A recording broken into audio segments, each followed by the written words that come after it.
What's up, everyone? Welcome to the GlitchFeed Podcast for the week of January 2nd. My name's Troy. I'll be your host this week. I'm joined by Sarah.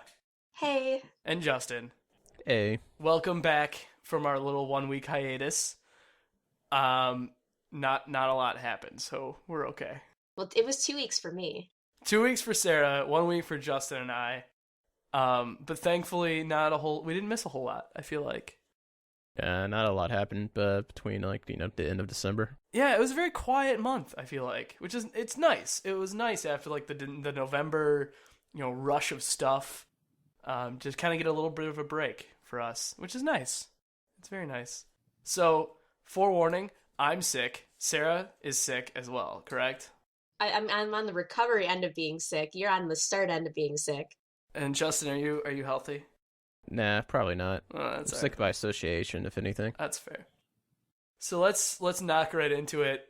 In terms of releases, I don't think there really is anything, right, Sarah? I think there's some random PC releases that came out. Anything worth noting? Besides the big sales that I'm sure everyone picked up games they've been waiting on, there's nothing really... Still going on till the 2nd of January, till when this releases, so... Not just Steam, Origin, Yeah, a lot of sales going on. Except Ubisoft. Ubisoft's being stingy. Have you guys picked up anything of note? Anything worth noting in the last couple weeks? What have you picked up, Sarah? Well, I picked up a Steam $50 gift card. Oh, so did I. I got jealous because you told me you got one. I did. And there were all those sales. So I picked up the Telltale Games Game of Thrones. Oh, yeah? Haven't played it yet. That's on my to-record list, so yeah. I want to play it blind. I also picked up Banished, which, nice. Troy, you've played. Yes, I have. I've played a little bit of it. It was quite nice, actually. It was pleasant. It's one of my first, life sim games. I'm enjoying it. Your village is going to die horribly. Enjoy it. Everyone's alive right now. We're good. About 3 hours in. Everyone's surviving. We're still reproducing. That'll take a dangerous turn about 20 minutes in. 20 minutes later from now. It'll take a very deadly turn. All of a sudden you'll be fine, and then all of a sudden everyone will be dead, and you won't know why. Yeah, so that's interesting. I also picked up Roller Coaster Tycoon 1 and 2. Nice. Classic. And I picked up SimCity, the Complete Edition, which was a bit of a fiasco because Origin's store decided it wanted to die about an hour before the big price drop happened. So that was fun. Justin, have you picked up anything crazy? Crazy. I picked up Far Cry 4. That's about it. Oh, very nice. A few little games here and there, but nothing I can actually remember that I actually paid for. Very cool. Very cool. One of those things that's on sale? Yeah, bought it. You might as well. It's a newer game, and you probably won't see it on sale for a while, for another couple months at least, so that's probably good. It's not that. It's all the stuff that other stuff I bought that I don't remember I bought. Sure. So I got a pleasant Christmas gift of a $50 Steam card right in the middle of the sale. So that was gone within, I think, an hour. What did you buy? I bought the new Binding of Isaac. Really good. Yeah, I've played the first one. I have the first one. I was waiting on the second to hit sale, and it did. So I picked that up, as well as Endless Legend, which is by the creators of Endless Space, which I thought was a really fun space kind of RTS turn-based strategy kind of thing, kind of Civ-ish. So I haven't actually gotten a chance to play anything. I just got back Tuesday, and we're recording this. I'm sorry, Monday, and we're recording this on Tuesday. So I haven't got a chance to actually play anything yet. So I'm kind of bugging to play a lot of stuff. But that's pretty much what I've found. I'm actually staring at the forest right now, debating clicking the buy button. Child of Light as well. And they're kind of staring at me in today's sales. So the online forest is interesting enough. Yeah. Nothing has been crazy stuck out to me as a big absolutely have to buy it today kind of thing. Yeah. Mine was basically the Telltale Games one had to buy, but it's on sale for 15%. So it wasn't going to go any lower than that. Right. But I think you're going to really enjoy Binding of Isaac. It's such a jump from the original, and there's just so much crap to do in that game. Sure. I have so much fun with that game. I still play it. I love replayable games that are just random world generated and generation like Rogue Legacy. Roguelike games like that, yeah. Well, that'll be good. I'm looking forward to it. It'll be a lot of fun, I'm sure. And I'm not too worried about my purchase. Let's put it that way. I've seen a lot of good things about that game. So that's Steam sale. Obviously, that's kind of finishing out this week. So you probably won't be able to take that into play unless you're listening to this early on Friday. We'll see. Yeah. So off of that, some other smaller news over the break. We had the kind of the mass shutdown of the Xbox Live and PlayStation networks over the kind of Christmas holiday. We won't dwell on it too much because we don't want to give them too much, obviously attention and all that. But it definitely affected gamers coming out of the holidays, I feel like. Yeah, it affected a lot of games too. Right. A lot of the holiday times are for online events, are for special sales, are for all this going on. And basically, it was another one of those DDoS attacks. So all the servers were overwhelmed. No one could get on. I noticed it. I felt it because I have a lot of PlayStation Network games that I purchased that they need to have the server in order to verify that I purchased. So I couldn't play my games like Binding of Isaac or anything like that. So that was the frustration for me. But people could not access special events in Grand Theft Auto or Destiny. Right, and yeah, Grand Theft Auto was having their little winter thing with the snow and all that, right? Yeah. Which they actually extended that for people Right. who didn't get into it. Same thing with Destiny. I think they extended, we'll say, Xur's stay on the... That's good. For like an extra day. Is it still going on right now or is it done? Xur's done. I think Grand Theft Auto's still going on. That's good. Thing it affected me, like, it was actually a night that I was going to sit and just, like, watch stuff on Amazon Prime, and I couldn't get to it through my consoles.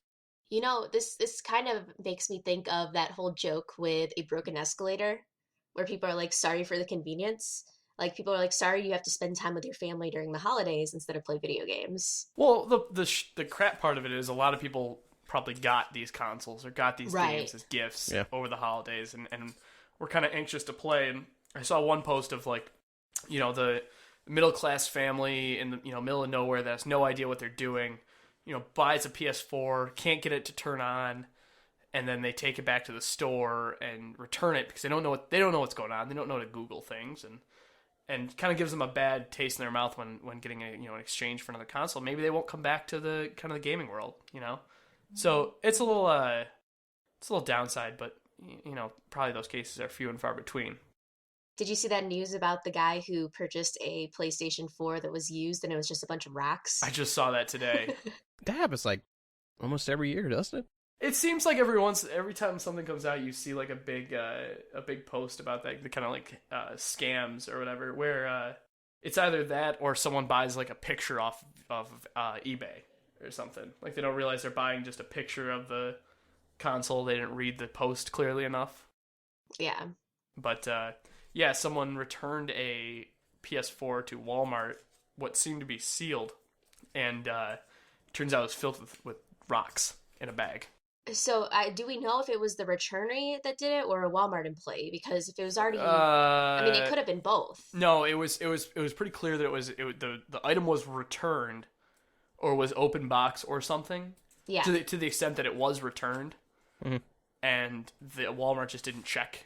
Basically, they just didn't look in the thing. So, whatever. It's crappy. He got his money back. Yeah, it's kind of lame that people have to deal with that, but that's the world we live in right now. Actually, I had a fun one when I was at GameStop, but I still can't believe our district manager decided. We had a family that straight claims like, we bought a Wii, we didn't get it in the box. It just wasn't in the box. Wasn't in the box. That's what they claim. And and everybody that sells one, we handle these systems for daily. So the weight of one. When you pass it to somebody, you know what's in there. Right. And the person knows damn well the system was in there, but no, they kept claiming it wasn't in the box.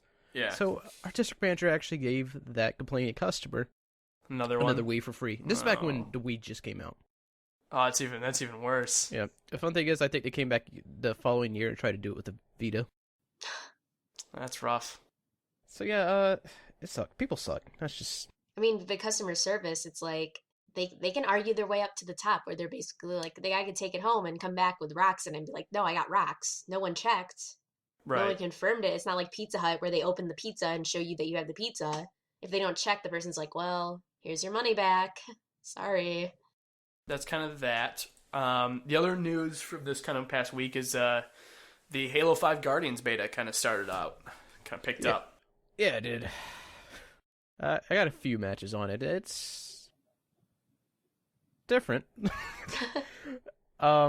definitely has a different feel to it. I like what they're trying to do this time around. They're getting away from, like Call of Duty, where you have to have like a certain loadout, and you pick that loadout before it goes in. It's kind of going back to more of a classic.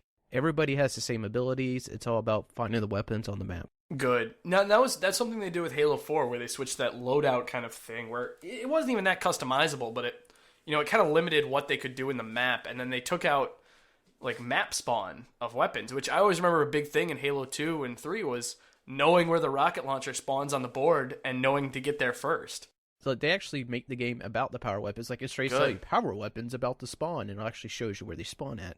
That's good. And it's like one map will they'll just have one sword that spawns, or another map will have a sniper rifle that spawns on both sides of the stage, stuff like that.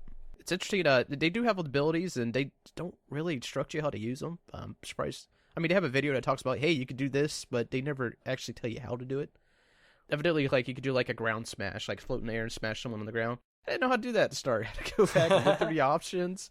All I know is I was very confused when like someone just fell on me and killed me. So it's weird. You still have abilities in there, like their jetpacks to kind of like move you left and right. Yeah. Everybody has sprint now. Everybody has charge. So it basically, they took all the abilities that was in Halo 4, or for the most part, and just kind of gives everybody them anyways. Of course, you don't have like bubble shield or anything like that, or invisibility. I actually haven't seen those in there. I wonder if they're actually going to pop those on the map as well. But yeah, it's interesting. Okay. Worth a try. It's just something's awkward about it, and I can't put my finger on it. And it definitely feels different from any other Halo game I played. Sure.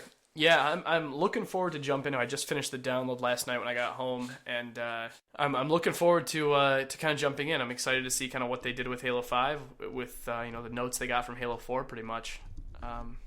So I'm excited. I'm excited to play it.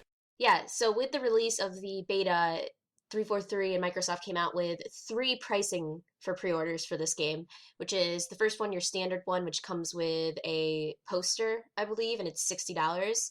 Then you have the limited edition, which comes with a nice case. And then you have like the super duper limited edition that's $250 that has a numbered statue. I like that too. Just like, this is an announcement. You're going to get some kind of statue. We can't tell you what it is yet. It's designed by 343. I mean, we know that. And still, it says numbered, so it doesn't say how exclusive it is. But, I thought it was interesting. It is, but they're going ahead and just... It's hard to... We have an announcement. You kind of want to know what you're about to buy, especially because you have to buy it now anyways. But granted, you can pre-order and cancel. It still kind of sucks. Like, hey, you're going to get something. We can't tell you what it is yet, but hey, go ahead and buy it. For $250, it better be damn nice. Yeah, and I got to say, their statues that they put with previous games usually are. Like, the Reach one's pretty impressive, which I actually bought when I worked at GameStop, and it's stupid amounts of money. Not from working at GameStop, just because my situation allowed me. No. Working at GameStop, the pay was horrible. My situation at the time, though, was able to actually save money and spend it like I didn't have any worry. 343 has kind of apologized for the Master Chief Collection, we'll call them speed bumps, in the last month and a half. So they've announced that they are going to be remastering apparently one of the big asks from Master Chief Collection owners wasn't, hey, make the game playable or the multiplayer work. It was, hey, where's ODST?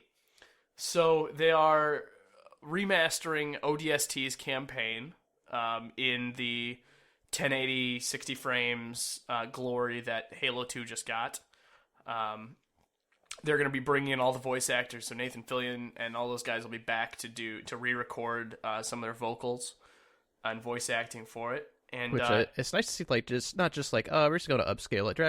They're redoing it. Yeah, they're going to put actual effort into it, which is nice. And then releasing that for free to, I assume, all Master Chief Collection owners? Is that everyone that's bought it before, I think it's December 19th. It's 19th or 18th.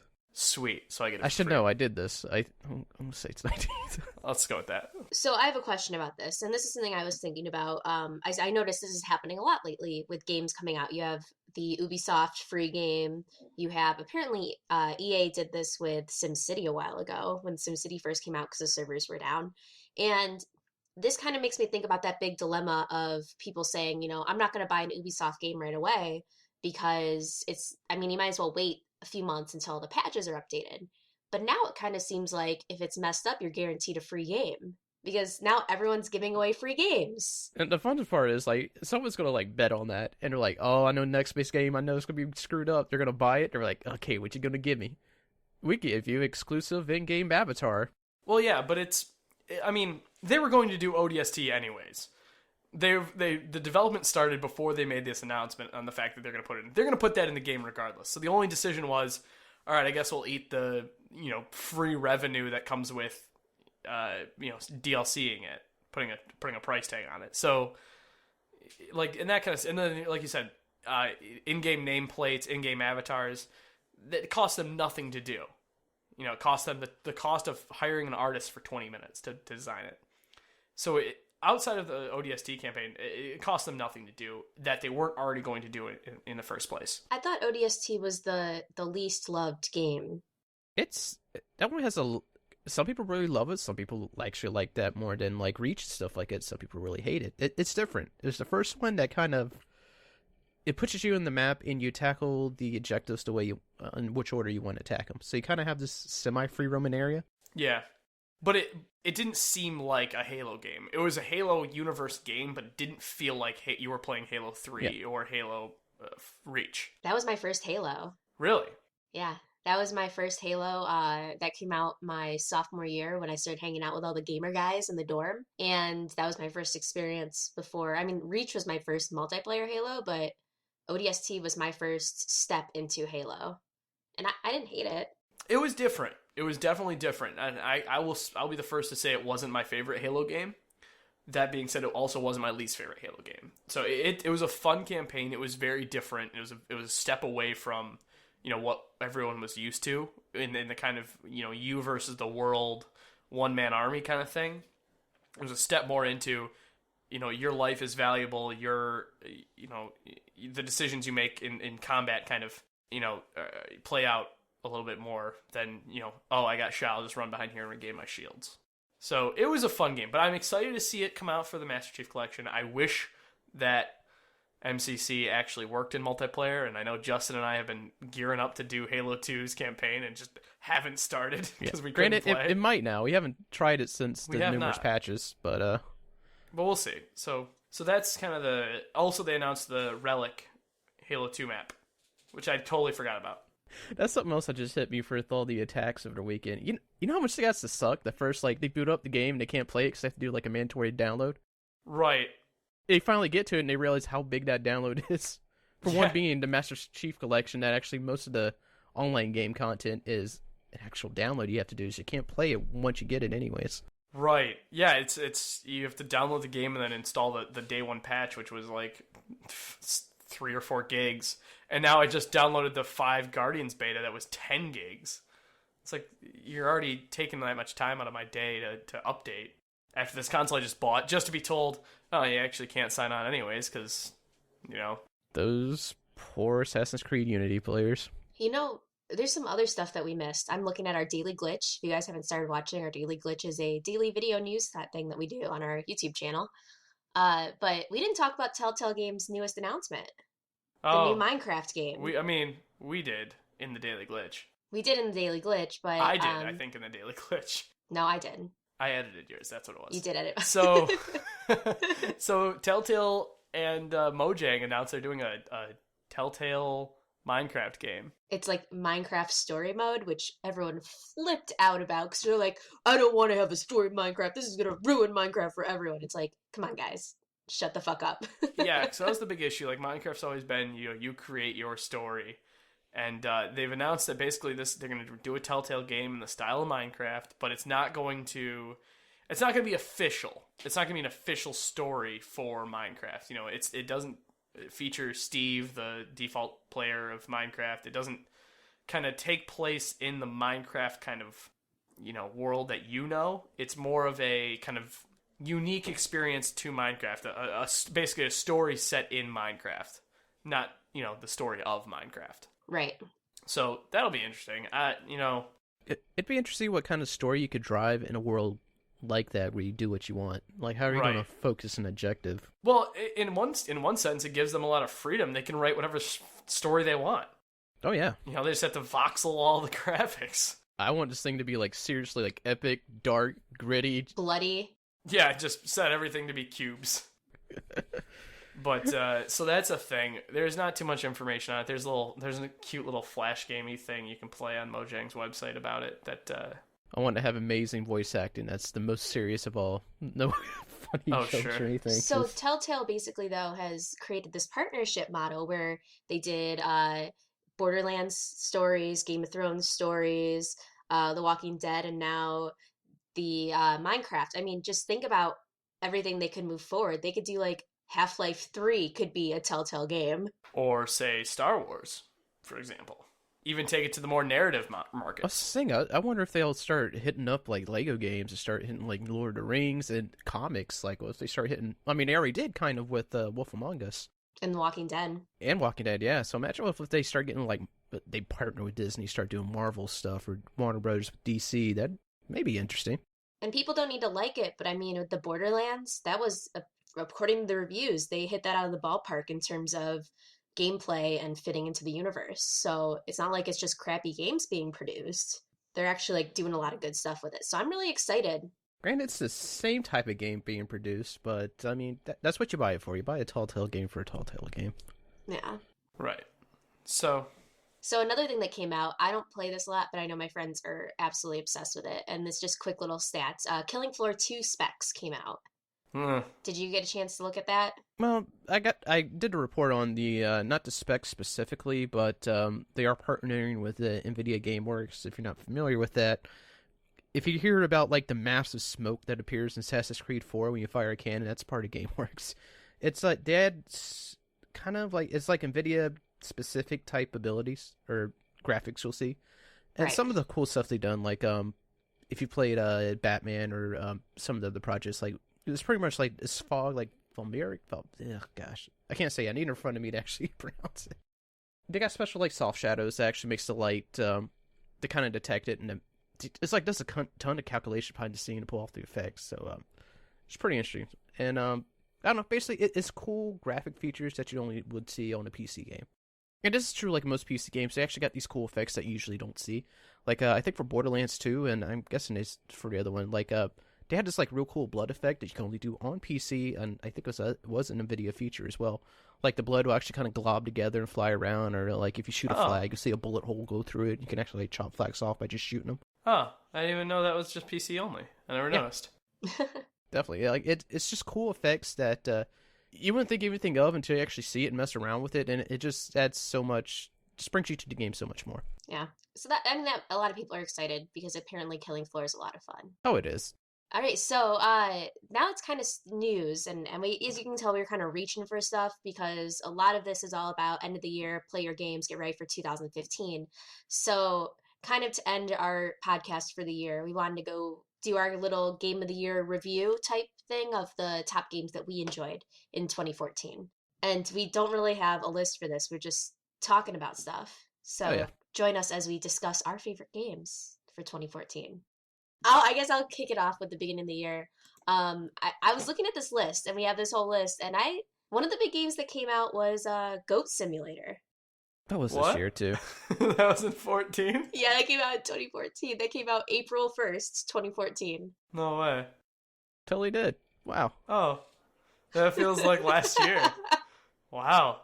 I have to reevaluate my top games. Really? So let's do this. Sarah, let's start with you. Okay. What do you think were your kind of top games of 2014? Let's, pick 2 or 3 that you think were kind of standout top games. Okay, 2 or 3. Definitely. I mean, I got my PlayStation 4 this year. So, like, my top games for the first half of the year were all 3DS games, like Bravely Sure. Default. Yeah. Then I got PlayStation 4, which I got Infamous, Second Son, It was great. Shadow of Mordor, and then I got my PC, which was Dragon Age Inquisition. So this was a big year in gaming for me of expanding my horizons. So those were kind of my big games. So Bravely Default was a Final Fantasy RPG game, and I love RPGs. Yeah. And so I'm really excited for the second one to come out. I, of course, need to go back and beat it. But Infamous Second Son was my first really big, like, graphics. Like, new PlayStation 4, new graphics. First Infamous game I got because I didn't have PlayStation 3. And, like, I just wrecked that game. I went through that game real quick and just beat it within the first week. And then Shadow of Mordor, we talked to the butts out of.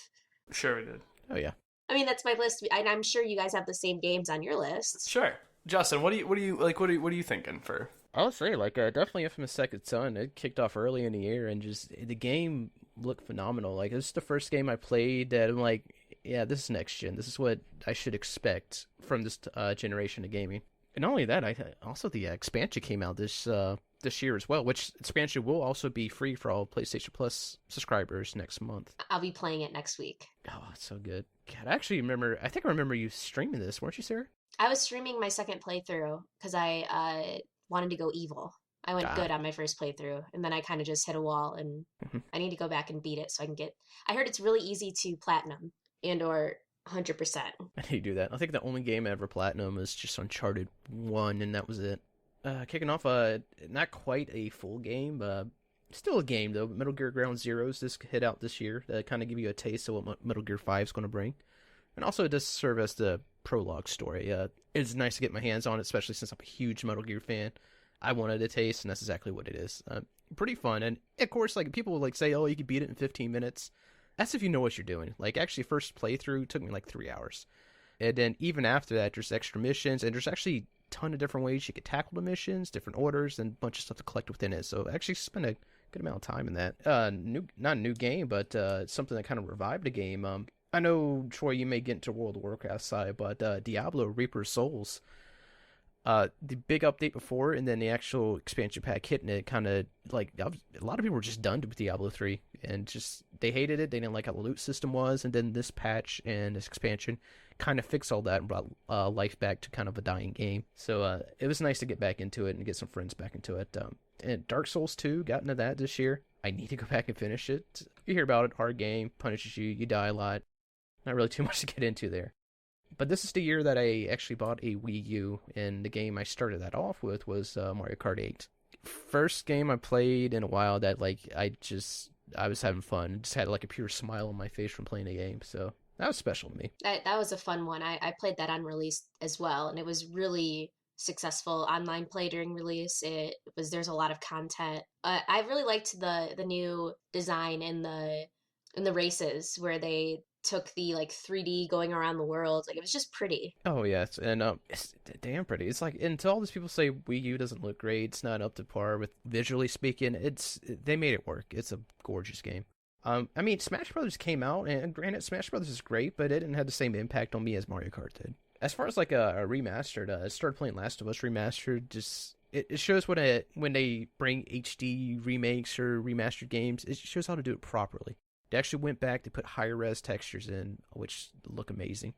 When a game stops and says, hey, we put a photo mode in there, you know the game's going to look good, and you know they want to show it off. I mean, even Infamous went back and patched in a photo mode, and it deserves it. Like, it's a beautiful game to look at, no matter... Shadow of Mordor, I think, patched in a selfie mode or like a photo mode or whatever to it. They did too, yeah.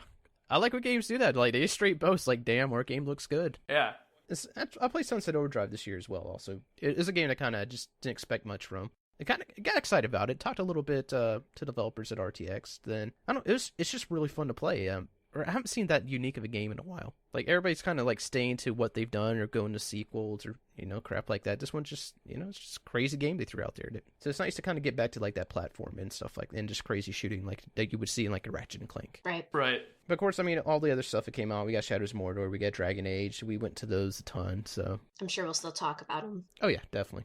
So, Troy, what are you get into, man? Sure. So my top games of 14. So I obviously had to reevaluate because I didn't know Goat Sim came out this year. Goat Sim's in one of my top games for this year. It was like a very unique, very fun experience that I don't think anybody expected.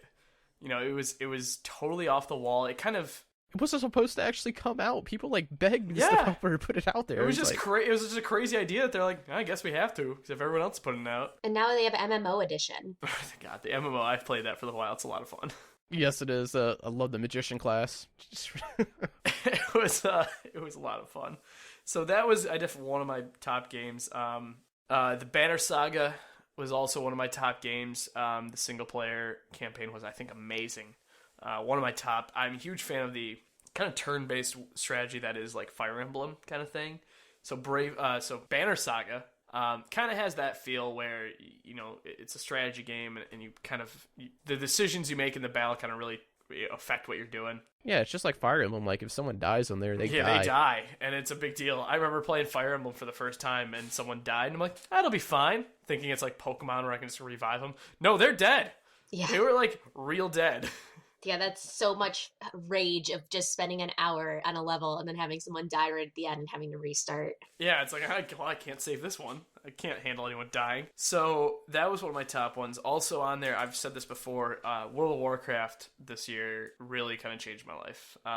I picked it up, actually earlier this year, picked up the new expansion. I haven't played since early Cataclysm, the two previous expansions ago. And I picked it back up on a whim, and played it for a little while, and I was alright, it was okay. And then once Draenor came out, it was during the time when I pre-ordered the expansion while it was still playing it the first round, and I gotta say, I was blown away by that game. I don't think I've ever had a game whose expansion has brought me back into it more than World of Warcraft. I absolutely loved that game. I've played it since 2004. I've been such a huge fan, and for it to really relight the fire that is kind of World of Warcraft in me is amazing. So that's definitely one of my games of the year, hands down by far.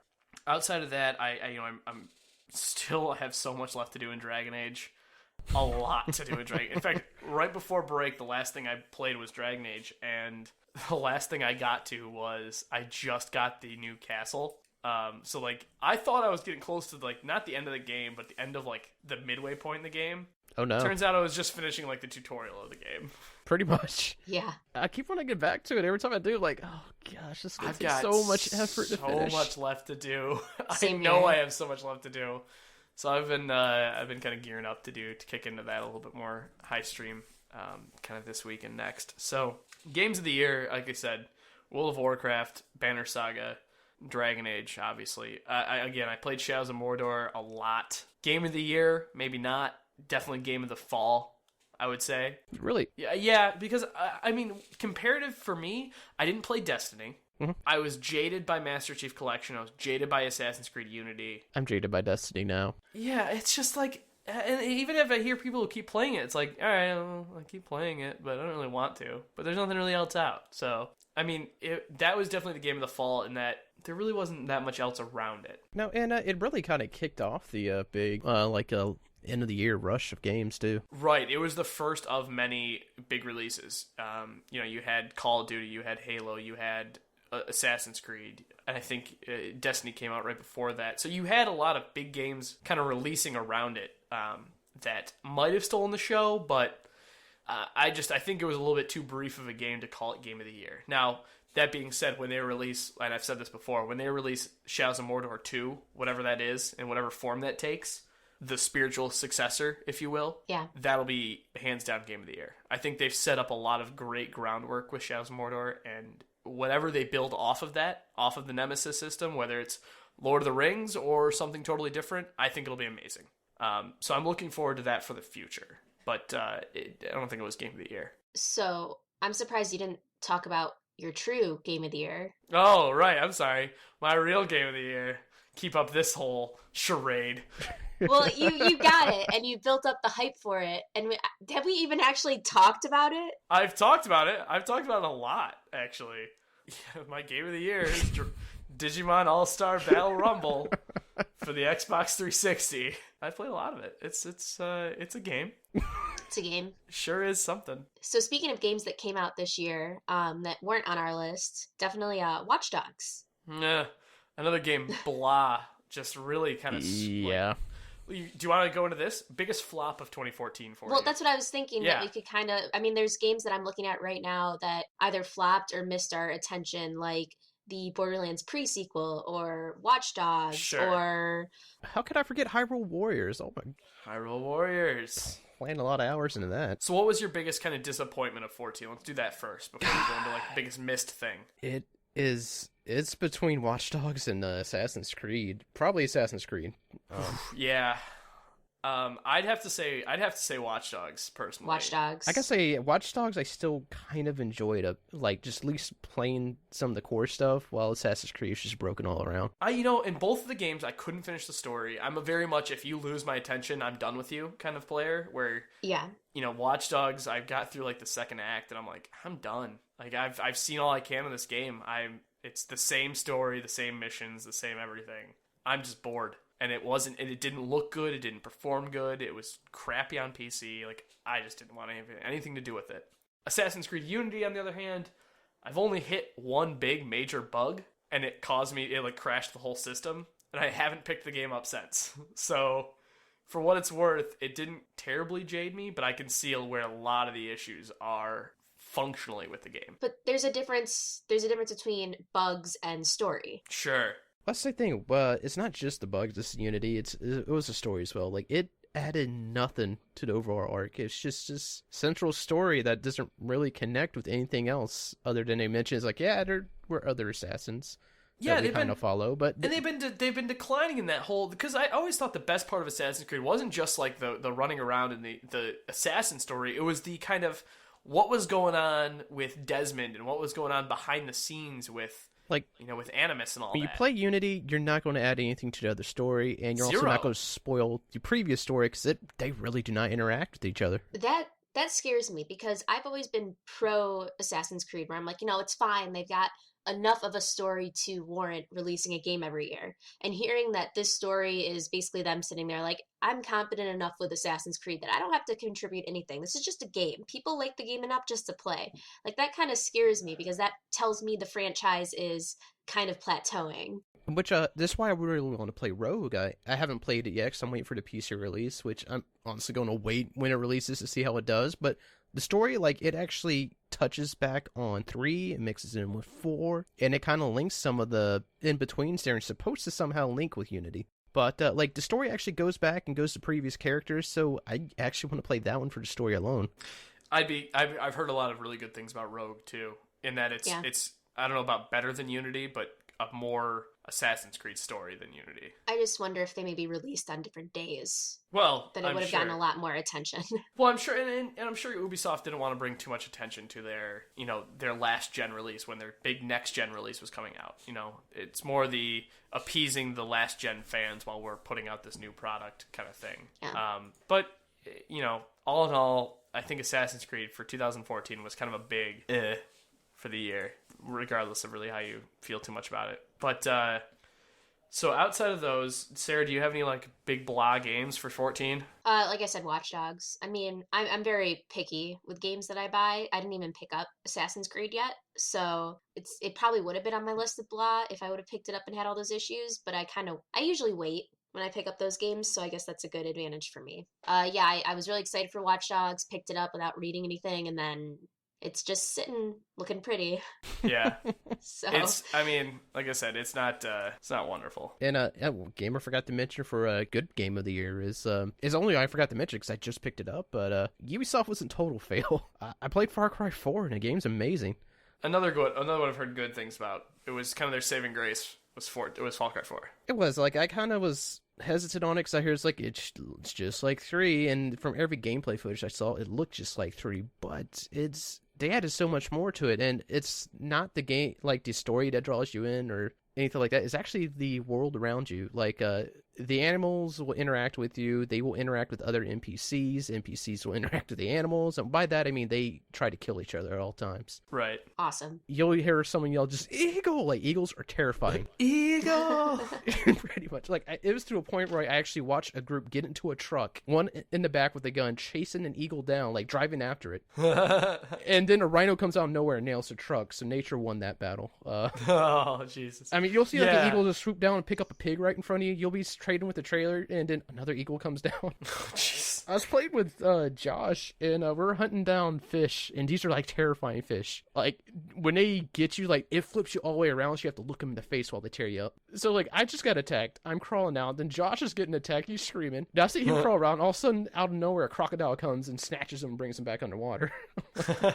For the most random crap, and the co-op is tons fun as well. And yeah, I believe this is going to be the year of the grappling hooks. You know, every Oh year. yeah, I've seen it a couple, and even the new Assassin's Creed, the leaked Assassin's Creed thing had a grappling hook. Yeah. It feels so natural in Far Cry. Like you use it and you scale up a mountain, or if you have to clear a gap by using it, like just the weight of it feels right. Yeah, that'll be good. I'm excited for that.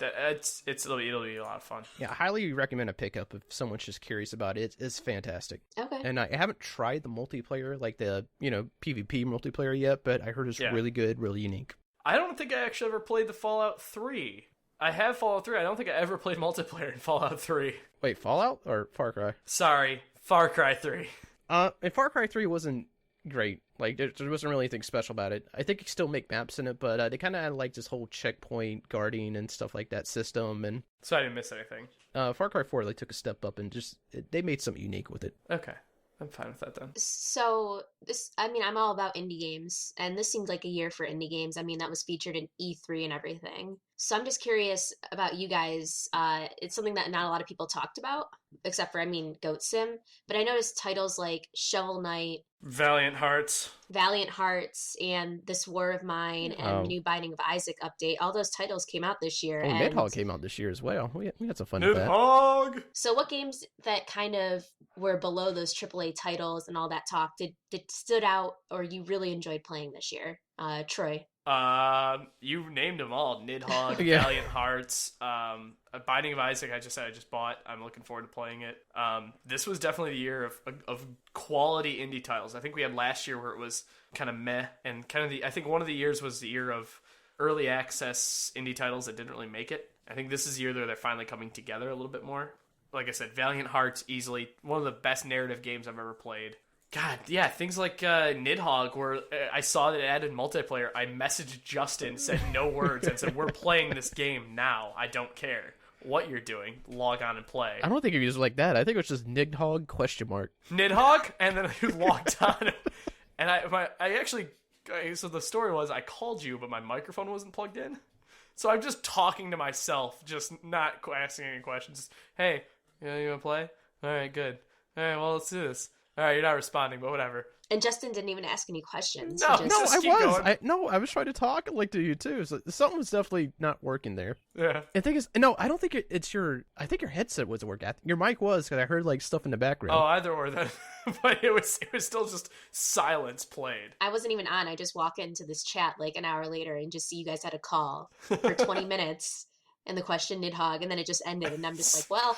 Nidhogg question Okay. mark question chat for 20 minutes, close chat. Oh, holy crap! Mount Your Friends came out this year. Oh, there it is. There's my game of the year right there. It came out for PC. I don't think it came out for console. I don't think, did it? Oh, I think it was on like an Xbox kind of early development title, and then it came out on PC. It was on Xbox Live Arcade as like the indie arcade. I don't know when it released on indie arcade because it's not easy to pull that thing up. But it definitely released on PC this year, which we did a long Let's Play series in, Justin and I, with some of the Concal guys, and actually on their channel.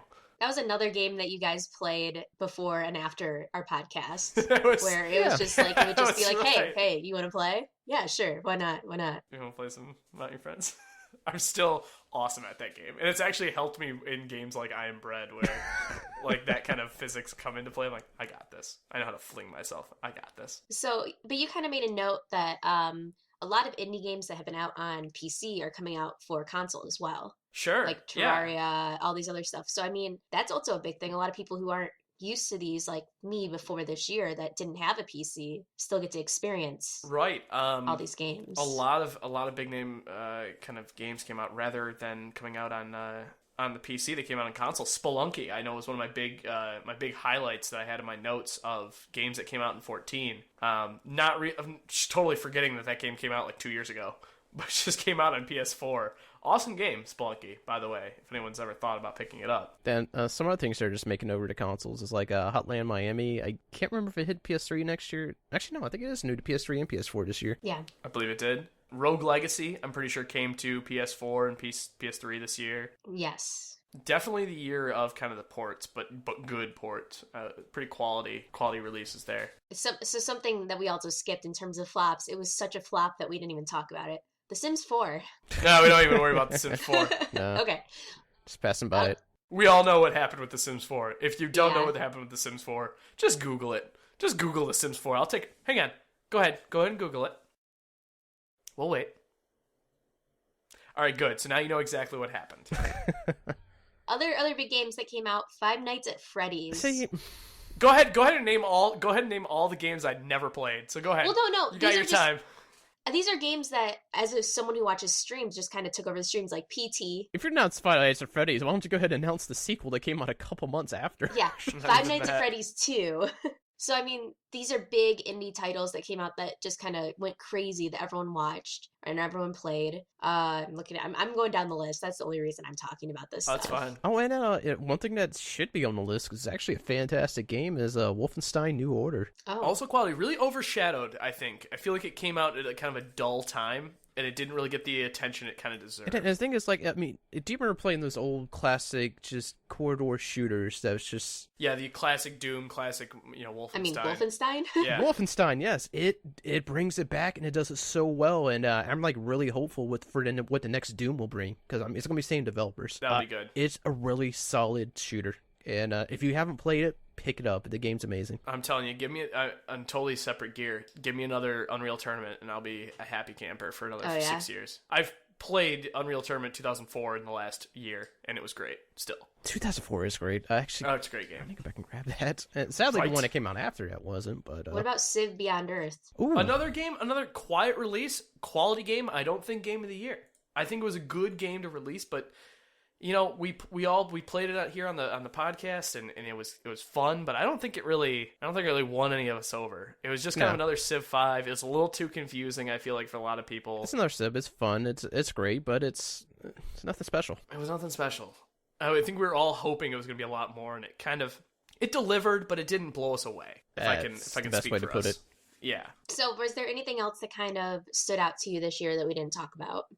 Not too much. I think this war of mine, I think, needs to be brought up. I think it's 11-bit Studios rather. Yeah, 11-bit Studios. This war of mine, I think, needs to be talked about a lot more than it has. It's such an amazing game, and I've talked about this before, and it's such an emotional ride. It actually, for me, rivals Valiant Hearts as like best narrative of 2014. Oh, wow. Without actually telling a story. It gives you kind of the loose idea of what's going on, but you actually feel for your kind of characters a little bit more than Valiant Hearts, only because it's in that free play kind of thing where you kind of make your own story. It's one of those things like you'll just do it, and you're like, yeah, I'll take stuff from these old people. It's not gonna feel it. And then you start seeing them reacting to it, and your character gets back and tells them what you've done to you, and it just hits you like. Yeah, there was a moment in the game where I played it twice. I played through one playthrough and another, where you go into the supermarket and there's this girl being kind of sexually assaulted by this soldier. You can sneak around them, steal all the stuff, and then ignore it, or you can just kill the guy.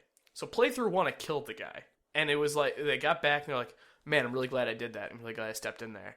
And then playthrough 2, I like snuck around it because I didn't have any weapons with me. And my guy came back and was depressed. Like, I really should have saved her. She was, that was not the right thing to do. And it affected how my game played because he was depressed the entire time. The decisions you made like had an emotional weight, not just on the characters, but on you because you made that decision and you now have to live with it.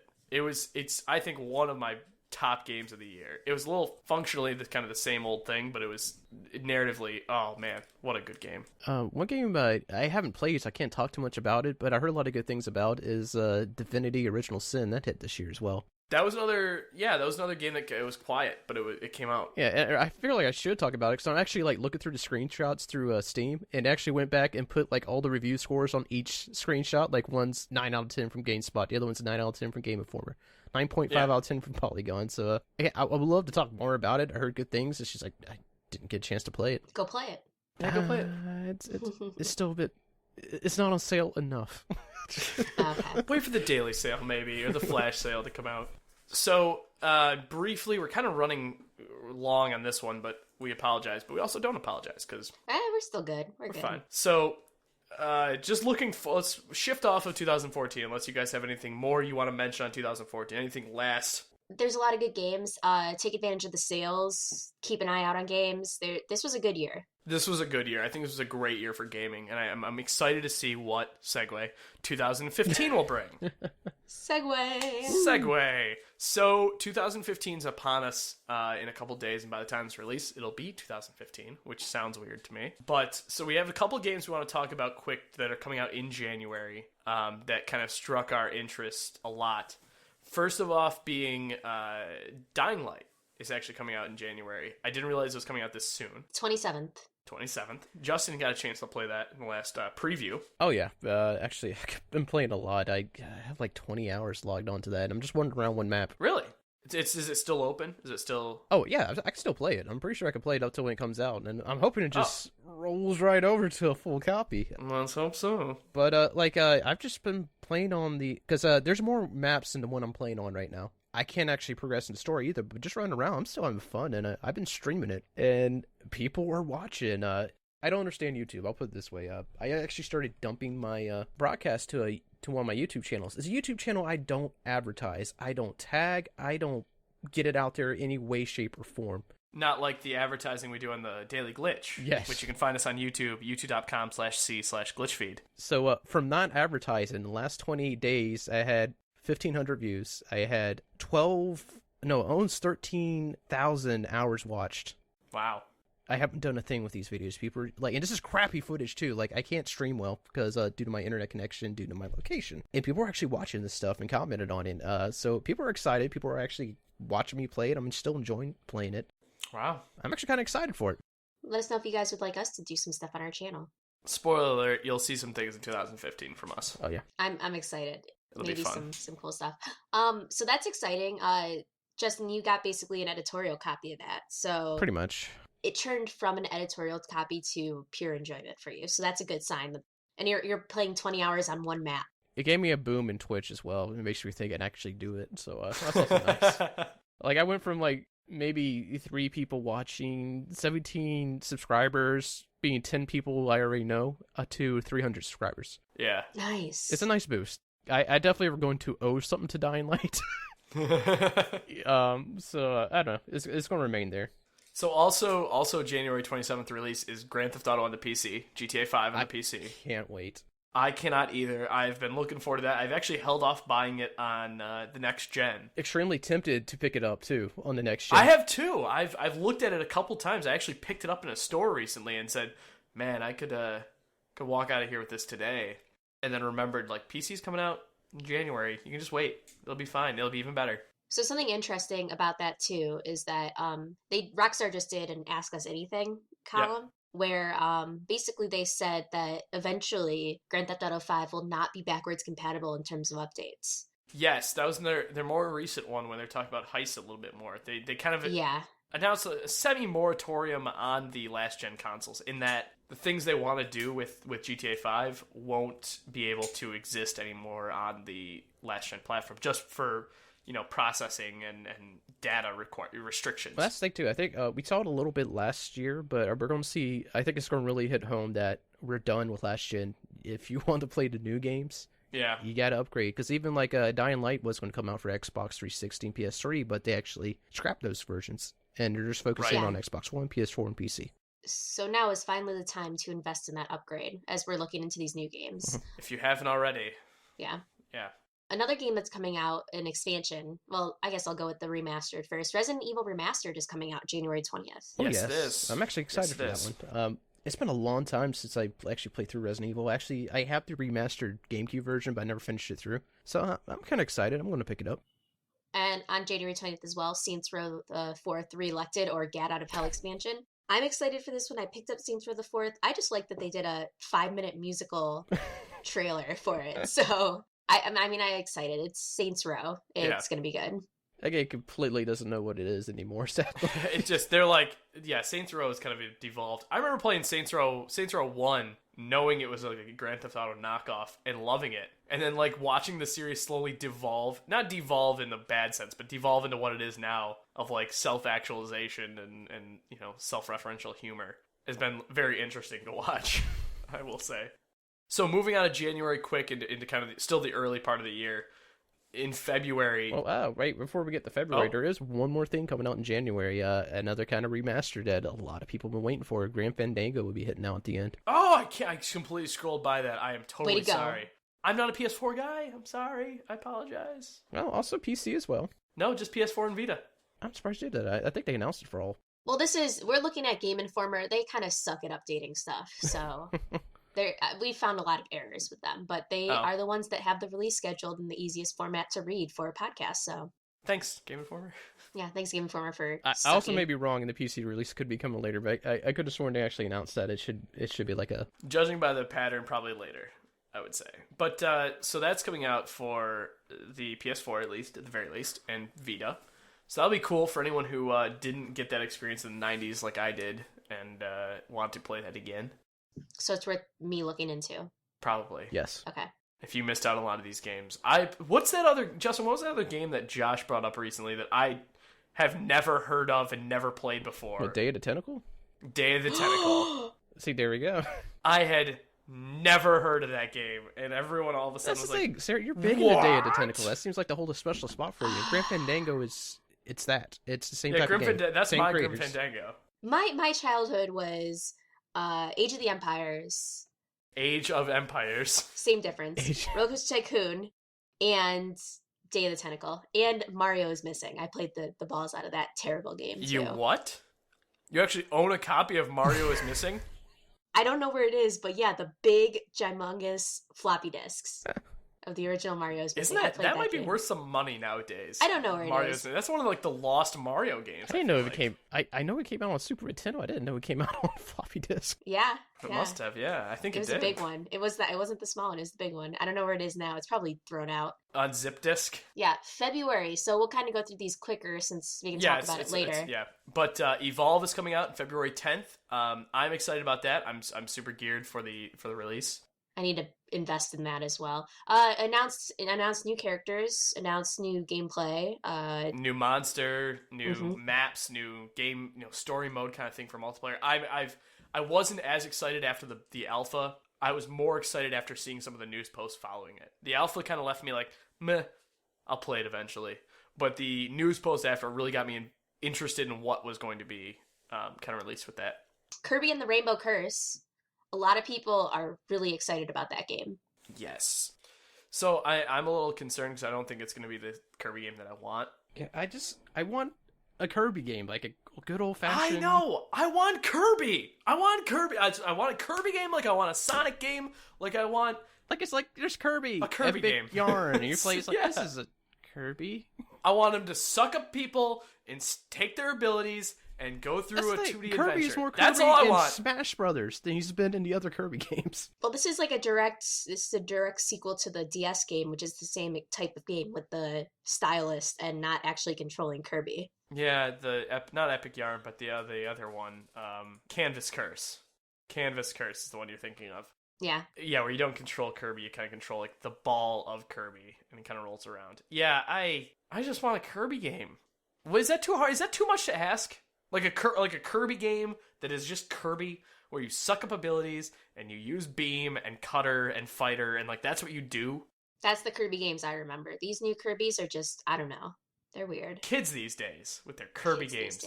They don't know what a real Kirby game is. Someone's going to come in and play Kirby and the Rainbow Curse, and they're going to think that's what Kirby is. This is Kirby? And they're going to go back and play like Kirby's Adventure for the Nintendo Game Boy, and they're going to be like, this isn't Kirby. You don't get to control Kirby. What's this sucking up thing they do? I'll tell you, gamers are spoiled nowadays. Damn kids. Goddamn kids. Resident Evil Revelations 2 is coming out episode 1 and 2 in February. Yes, it is. It's interesting to see a game like that go episodic. Yeah, I'm worried that's going to be the new trend is episodic. So. Yeah, I'm definitely worried with Capcom because how they handle their extra purchases. Yeah. And outside of that, The Order 1886, which is the game that might make me buy a PS4. Don't tell anyone I said that. I won't. I mean, it's not like we're recording this and publishing this to everyone or anything. Shh, don't tell anyone. Okay. But that looks really cool. It's a very Victorian London shooter with kind of like a werewolf in London kind of feel to it. It looks really cool. I'm kind of almost sold by the trailers to buy a PS4, but don't say anything about that. So that's kind of unless there's any February releases. Final Fantasy Type O in March. Whatever. I'm so excited for this game. That's you have in March. No idea. We got a lot of time till March. I know, but I gotta get it on my list. Battlefield Hardline has a date in March too. They do. It's so far away, and then the date's going to change by the time it comes out. Scream Ride. What about Scream Ride? You gotta get that game and tell me what you Cannot think. wait for Scream Ride. What is Scream Ride? I don't know. That's Roller Coaster Tycoon, but instead of actually building good roller coasters, you just build. It's like how people play Roller Coaster Tycoon, where they build the worst roller coasters ever and kill everyone. Oh, yeah, I love that. That was my favorite type. That's my favorite way to play Roller Coaster Tycoon. Yeah, so that's Scream Ride is basically just like, hey, you have a roller coaster place and you're testing and you just want to kill everyone. Oh, that's great. Yeah. So anyway, those are all the releases coming out in 2015, and on that list, there's a lot of ones without dates. Well, not just Yes. 2015, but yeah. No, you said that's all the games coming out in 2015. There's a lot more coming out in 2015. Well, I was just gonna say that have dates. I said that have dates. I mean, Batman, that'll be in June. Can't wait for that. Witcher has another Legend of date. Zelda. Yeah. Oh, Legend of Zelda, that's... Hotline Miami 2. And Star Fox. Smite for the Xbox One. Uncharted 4. Okay, so there's a lot coming out. I mean, this is going to be a great year, too. It is. Hopefully Division will come out, too. That's actually probably one of my higher anticipated games hitting out. And, of course, I hope it comes out in 2015. Still doesn't have a date yet, but I'm hoping Phantom Pain will be ready. You and me both, brother. Oh, yeah. So, yeah. That being said, let's kind of wrap up here. What are we playing for the new year? What are we doing? I've been playing a lot of SimCity, which I know you guys are super judgy about. I think it's fun. I'm not judging That about it. Sim It's fine. shitty. They've updated a lot of issues, so all those issues that came out on release are no longer there. I'm going to get back into Dragon Age Inquisition eventually. I know I'm going to play, I got Wolf Among Us and Game of Thrones. I'm going to play and record both of those Nice. coming soon. I don't know, maybe we'll put it on our channel. Maybe I'll put it on my own channel. I don't know. We'll see what happens. We'll see how it goes. And then I've also been painting amiibos. Yeah, you've been doing that, nerd. Well, the fact that someone sold a Link Fierce Deity, Dirty, Deity. deity for $150. Mhm. And it was a shitty paint job. That's right. I called you out. It was a shitty paint job. I think Shout I can out to rock the it. guy who will never listen to this podcast. And then he's going to go back and go, Sarah, how many have you sold? Sarah, I'm my about to put my feelings. first one. I'm about to put my first one up on Is that a eBay, Luigi? so we'll see. Yeah, the Luigi. It looks good, though. I hope that works out for you. Yeah, fingers crossed that I didn't just waste all my money on toys that I will never use because I don't own any technology for it. Probably did, nerd. But yeah, so that's my thing. Justin. J-Dog. I'll J still Meister. be streaming Dying Light. I hope to finish Dragon Age one day, maybe. Definitely going to get into multiplayer, Halo 5 multiplayer beta. And, yeah, I'm going to hop back into Far Cry 4 because I'm enjoying that. Nice. Yeah, I just immediately segue into what I'm doing. Yes. I'm jumping into the Halo 5 beta probably tonight, as well as I just picked up a bunch of things in the sale that I really want to play. Super Time Force Ultra, The Long Dark, Endless Legend, Binding of Isaac Rebirth, a lot of things I really want to play, so I'm going to be busy. Plus, I still have to finish Dragon Age, I have WoW to do. God, I'm going to be fucking busy. I'd like to hear you how you like Binding of Isaac. We'll talk about that later. Okay. So, thank you all for joining us on this wonderful Welcome Back podcast. Happy New Year! Happy New Year. We hope you guys enjoy it. As always, you can follow us on Twitter at GlitchFeed and check out our daily YouTube series, The Daily Glitch, by, honestly, the easiest way to find us, just go to YouTube and type GlitchFeed rather, into YouTube, and it'll come up with our channel. And subscribe and let us know what you think, and, we'll keep producing content as long as you guys keep listening. So, thanks a lot for all of you. So, thank you. Take care. Happy New Year. Thank you guys. Happy New Year.